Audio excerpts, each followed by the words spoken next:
Hey everybody. Uh cool things happening. Hope you all are well. I'm going live because I was reading through Deuteronomy 1. We're going through Deuteronomy 1 today.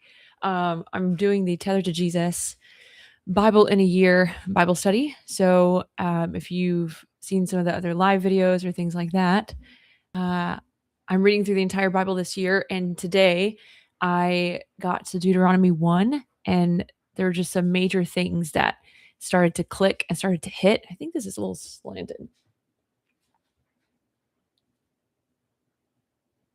Yeah. Okay. Let's get a little more straight there. That looks a little better. So I wanted to uh, I'll share my screen of these pages. I'm using org. So I just want to read through this, and then we can talk about it a little bit because it was just convicting for me. And I think it's important for us today. All right, cool. Let's read. Deuteronomy 1 through 8. The command to leave Horeb. These are the words that Moses spoke to all Israel beyond the Jordan in the wilderness, in the Arabah, opposite Suf, between Paran and Tophel, Laban, Hazeroth, and Dizahab. These names are epic. In the 40th year, on the first day of the 11th month, Moses spoke to the people of Israel according to all that the Lord had given him in commandment to them. After he had defeated Sihon, the king of the Amorites who lived in Heshbon, and Og, the king of Bashan, who lived in Ashtaroth and in Edrei. I want to know how to pronounce these names. Beyond the Jordan in the land of Moab, Moses undertook to explain this law, saying, "The Lord our God said to us in Horeb, you have stayed long enough at this mountain. Turn and take your journey and go to the hill country of the Amorites and to all their neighbors in the Arabah, in the hill country, and in the lowland and in the Negeb, and by the sea coast, the land of the Canaanites and Lebanon, and as far as the great river, the river Euphrates. See, I have set the land before you. Go in and take possession of the land that the Lord swore to your fathers, to Abraham, Isaac, and to Jacob, to give to them and to their offspring after them." Okay, this is the setup. So this is Moses talking to the people of Israel. And this is important because you kind of need to know a little bit of the history, but God has already taken the Israelites out of Egypt. They're in the wilderness, and God is leading and directing the Israelites through Moses, through the prophet Moses. And Moses is talking now to the Israelites. He's giving context even to the Israelites. So this whole chapter is Moses talking to the Israelites, explaining what has already happened. And so he's kind of revisiting some of these things, but it gets a little tragic. All right, so you'll see it's the same chapter, but between verse 8 and verse 19, there's establishing of leaders. So Moses is reciting what God has spoken to establish the leaders of the Israelites. But this is where it gets dicey. This is where it gets important. We need to, okay, this is tragic. Gosh, all right. Israel's refusal to enter the land. So God just gave Moses and the Israelites this command to leave where they are because they've stayed too long. I'm trying to find it. Horeb. They stayed in Horeb too long. And he's like, now you need to go. So this is them refusing to do that. Verse 19. Then we set out. This is still Moses talking to the Israelites. Then we set out from Horeb and went through all that great and terrifying wilderness that you saw on the way to the hill country of the Amorites, as the Lord our God commanded us. And we came to Kadesh Barnea. And I said to you, you have come to the hill country of the Amorites, which the Lord our God is giving us. See, the Lord your God has set the land before you. Go up, take possession, as the Lord, the God of your fathers, has told you. Do not fear or be dismayed. Then all of you came near me and said, let us send men before us. Okay, there's just a little bit of doubt in that already, but anyway. Let us send men before us, that they may explore the land for us and bring us word against of the way by which we must go and the cities into which we shall come. The thing seemed good to me. Moses is talking. And I took 12 men from you, one man from each tribe, and they turned and went up into the hill country and came to the valley of Escol and spied it out. And they took in their hands some of the fruit of the land and brought it down to us and brought us word again and said, "It is good. It is a good land that the Lord our God is giving us." Okay, let's keep going. This is where it just gets, I feel like it just gets worse. Verse 26. Yet you would not go up, but rebelled against the command of the Lord your God. And you murmured in your tents and said, "Because the Lord hated us, he has brought us out of the land of Egypt to give us into the hand of the Amorites to destroy us." Where are we going up? Our brothers have made our hearts melt, saying, "The people are greater and taller than we. The cities are great and fortified up to heaven. And besides, we have seen the sons of Anakim there." Then I said to you, "Do not be in dread or afraid of them. The Lord your God who goes before you, he will himself fight for you, just as he did for you in Egypt before your eyes." And in the wilderness, where ye have seen how the Lord your God carried you as a man carries his son all the way, all the way that you went until you came to this place. Yet in spite of this word, you did not believe the Lord your God, who went before you in this way to seek you out a place to pitch your tents in fire by night and in the cloud by day to show you by what way you should go. God is directly, so persistently, so bluntly calling out the Israelites. You did not go up.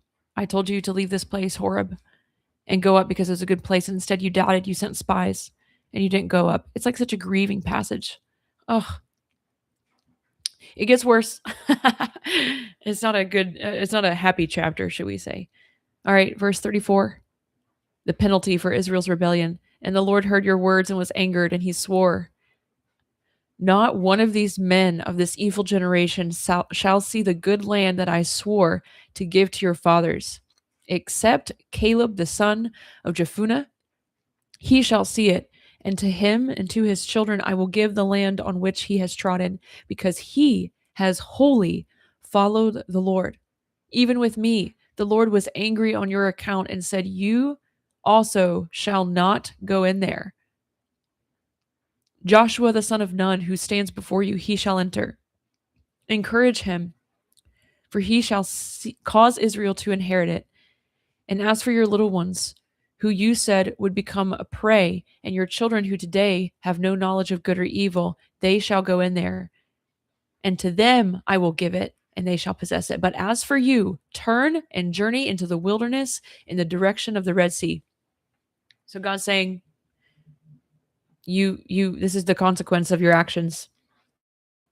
This is what happens. This is what's happening because you have not obeyed. This is the result of that. Let's keep reading. Verse 41. Then you answered me, "We have sinned against the Lord. We ourselves will go up and fight, just as the Lord our God commanded us." Okay, so they're changing their minds now. And they say, "Oh, it's good now." Crazy. "And every one of you fastened on his weapons of war and thought it easy to go up into the hill country. And the Lord said to me, Say to them, do not go up or fight, for I am not in your midst, lest you be defeated before your enemies.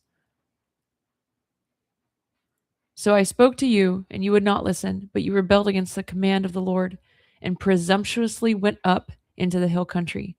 Then the Amorites who lived in the hill country came out against you and chased you as bees do, and beat you down in Seir as far as Hormah. And you returned and wept before the Lord, but the Lord did not listen to your voice or give ear to you. So you remained in Kadesh many days, the days that you remained there."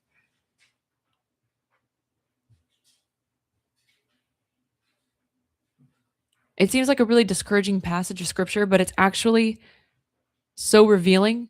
There's so much that we can heed and take note of from this passage, from the Israelites and their rebellion against the Lord, their disobedience, and even their tendency, their desire to try to make it right after the Lord showed the consequences. It feels very much so like a child wanting to make it right before experiencing the consequences. And in many ways, I mean, obviously we're the children of God, but in many ways we act like immature children before the Lord.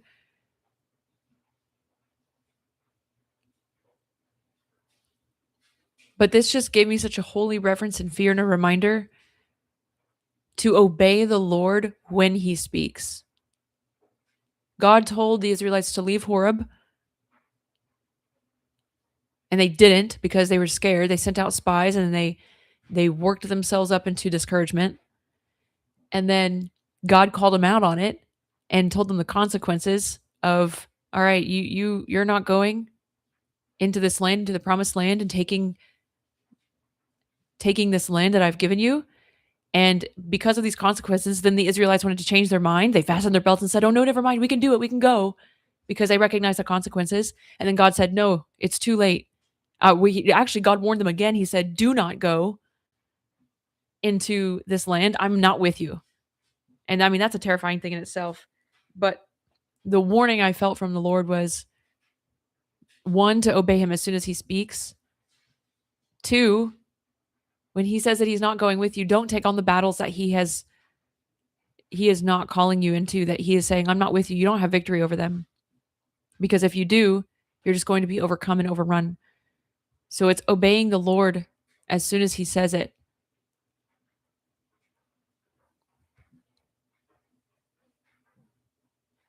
And that's honestly encouraging to me. That's not just discouraging. Like, the passage is so honest, but it's an encouraging thing, because as like dire and as heavy as the consequences were for the Israelites when they disobeyed, God's promises are so true when we do obey him. Like, the promises of the promised land was still given to the Israelites. It was still given to Joshua and Caleb and the Israelites after those generations. But imagine, like, that initial generation with Moses, they could have experienced that if they would have obeyed him the first time and not worked themselves into discouragement. So be encouraged by the Lord. When the Lord promises something, he means it. Doesn't matter the circumstances. So if he says, go and take this land, then go and take it. And if he says, don't take this land, I'm not with you, don't be presumptuous. That's what this verse says here. So I spoke to you, and you would not listen, but you rebelled against the command of the Lord and presumptuously went up into the hill country. That's the other mistake. So they didn't go when God said to go, and then they went when God said not to go, presumptuously. So we don't be inactive out of fear, and then we don't presumptuously go out of then fear of the consequences once something has gone wrong. So I just felt like this was a very important chapter. This still applies today. Obviously, we're not under that dispensation of the old covenant. We are under a better covenant. But it's encouraging to me, because it means the promises of the Lord are true. When he says, go take that land, he has given us that land. And we can trust him on his word with that. So that's a quick encouragement. I hope that honestly, it encourages you, even though it seems like a discouraging chapter, like a kind of dark chapter. It's encouraging to me because it just shows the character of God, the nature of God, and how faithful he actually is. So let that be encouraging to you. If you're interested in reading the Bible this year in 2026, you can join the Tethered to Jesus community. There's still plenty of time to read the entire Bible this year. It started off with just reading 5 chapters a day only on weekdays, and you can still do that. I'm currently working on 10 chapters a day on weekdays, and just when I can, as much as I can. And that's going to get us through the whole entire Bible this year. So join us for that if you would like. And thank you for watching.